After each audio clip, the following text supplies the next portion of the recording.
അവൻ വന്നത് എന്നോട് ഒരാഴ്ചത്തെ ലീവ്, ആശാനെ ഒരാഴ്ചത്തെ ലീവ് എനിക്ക് വേണമെന്ന് പറഞ്ഞിട്ട് ഇതും ചോദിച്ചോണ്ടാ വന്നത്. ഞാൻ പറഞ്ഞു എന്തിനാണ് ഇപ്പോൾ അത്യാവശ്യമായിട്ട് ലീവ്, എനിക്ക് പല ആവശ്യങ്ങളും ഉണ്ടാവും.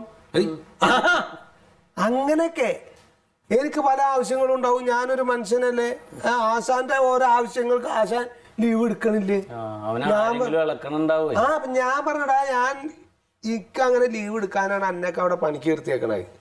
അപ്പൊ ഈ അവിടെ വന്നിട്ട് ലീവ് എടുത്താ പിന്നെ ആ കടയിൽ ആരാളുള്ളത്, ഞാൻ കട നോക്കണ്ടല്ലേ എന്നൊക്കെ പറഞ്ഞപ്പോ മൂപ്പർക്ക് അങ്ങോട്ട് അങ്ങനെ പറഞ്ഞാൽ പറ്റില്ല. അല്ല ആശാൻ ലീവ് തന്നില്ലെങ്കിലും ഞാൻ പോവും.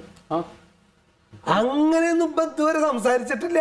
അതാണ് എവിടുന്ന്. അപ്പൊ ഞാൻ പറഞ്ഞ ആരടാ അന്നതിന് പറഞ്ഞു വിട്ടത്, അന്നത് ആരെങ്കിലും പറഞ്ഞു വിട്ടതാണോ പറഞ്ഞു ആര് എന്നൊക്കെ പറഞ്ഞ തപ്പുക. ഇത്ര ഉള്ളപ്പോ വന്നാണ് കൂടെ. അല്ല ഒന്ന് ആലോചിച്ച് നോക്ക്, ഇന്നോട് അങ്ങനെ പറയാനുള്ള ധൈര്യം. ആശാൻ വേണമെങ്കിൽ അങ്ങനെ ലീവ് തന്നില്ലെങ്കിൽ ഇന്നെ പറഞ്ഞു വിട്ടോ, അതൊക്കെ പറഞ്ഞേ ആരോ ഇട്ട് ഇളക്കുന്നുണ്ട് അവനെ. അതാണ് സംഭവം. അല്ല എന്നാലും ഇതേവരെ എന്നോട് ഇങ്ങനെ പ്രയാസത്തിന്റെ അല്ല, എത്ര ചെറുപ്പം മുതലിന്റെ ഒപ്പം നിക്കണ ഇതൊന്ന് ആലോചിച്ച് നോക്ക്. ഓനൊക്കെ എന്നോട് വന്ന അങ്ങനെ അങ്ങനെ ഞെളിഞ്ഞെന്ന് അത് പറയാൻ പാടില്ല, അത് പറയാനേ പാടില്ല.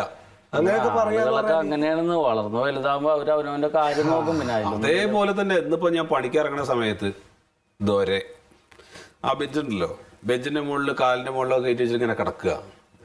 ഞാൻ ചോദിച്ചു നീ എന്താ പണിക്ക് വരില്ലേ? ഇല്ല ഞാൻ പണിക്ക് വരില്ല, എനിക്ക് പണി വേറെ ചില പരിപാടികളുണ്ട്. അപ്പോൾ എന്ത് പരിപാടി അത് പറയില്ല. അപ്പോൾ എന്താണ് പരിപാടി എന്ന് ചോദിച്ചു കഴിഞ്ഞാൽ എന്നതാന്ന് പറഞ്ഞു കഴിഞ്ഞാൽ പിന്നെ നമുക്കവിടെ പോവാം. ഈ പരിപാടി കണ്ടിട്ടാണ് ഞാൻ പണിയെടുത്തത്. പണിക്ക് വന്ന ഈ നമുക്ക് ആയിട്ടില്ലേ? അപ്പൊ പിന്നെന്താ ഇല്ലേ? അപ്പോൾ എന്ത് പണിക്ക് വന്നിട്ടില്ല, ഞാൻ ഒരു ഒട്ടും കൊടുത്തിട്ട് ഞാൻ അതിന് പോരും ചെയ്തു. എനിക്കിപ്പോ രണ്ടും കൂടിയും ഇങ്ങനെ കൂട്ടി വായിച്ചു നോക്കുമ്പോ അതിലെന്തോ ഒരു കുഴപ്പമുണ്ടോന്ന് എനിക്കൊരു സംശയം. കുഴപ്പമുണ്ട്. ഞാൻ അതാണ് ആലോചിക്കണത്. ഞാൻ ഇന്നലെ മറ്റേ ഹൈടെക്കിൽ ചെന്നിട്ടുണ്ടായി ഒരു പ്രിന്റ് എടുക്കാൻ വേണ്ടി. അപ്പൊ അവിടെ ചെന്നപ്പോ ഇവരൊരു ഇത് അടിക്കാൻ കൊടുത്തിട്ടുണ്ട്, ഫ്ലെക്സ് അടിക്കാൻ. കുഞ്ഞൂട്ടനാ ഉണ്ടെന്ന് കൊടുത്തതെന്ന് പറഞ്ഞു. കുഞ്ഞു ദൊരൈ ലക്കി സെന്റർ എന്നും പറഞ്ഞിട്ട് എന്തോ ഒരു ഷോപ്പിന്റെ ബോർഡ്. ഇവര് അതിനുള്ള ധൈര്യം ഒന്നുണ്ട് അവരെ വേറെ എല്ലാവർക്കും സഹായത്തിന് ഇവരാണെന്ന് കുഞ്ഞൂട്ടനാ ഉണ്ടെന്ന് കൊടുത്തതെന്ന് പറഞ്ഞ ബോർഡ് അടിക്കാൻ. കുഞ്ഞു ദൊരൈ. കുഞ്ഞു ദൊരൈ. ദൊരയും കുഞ്ഞൂട്ടനും കൂടി ചേർന്നിട്ട് ലക്കി സെന്റർ എന്ന് പറയുമ്പോ ആന്ന് ലോട്ടറി കച്ചവടമാണ്.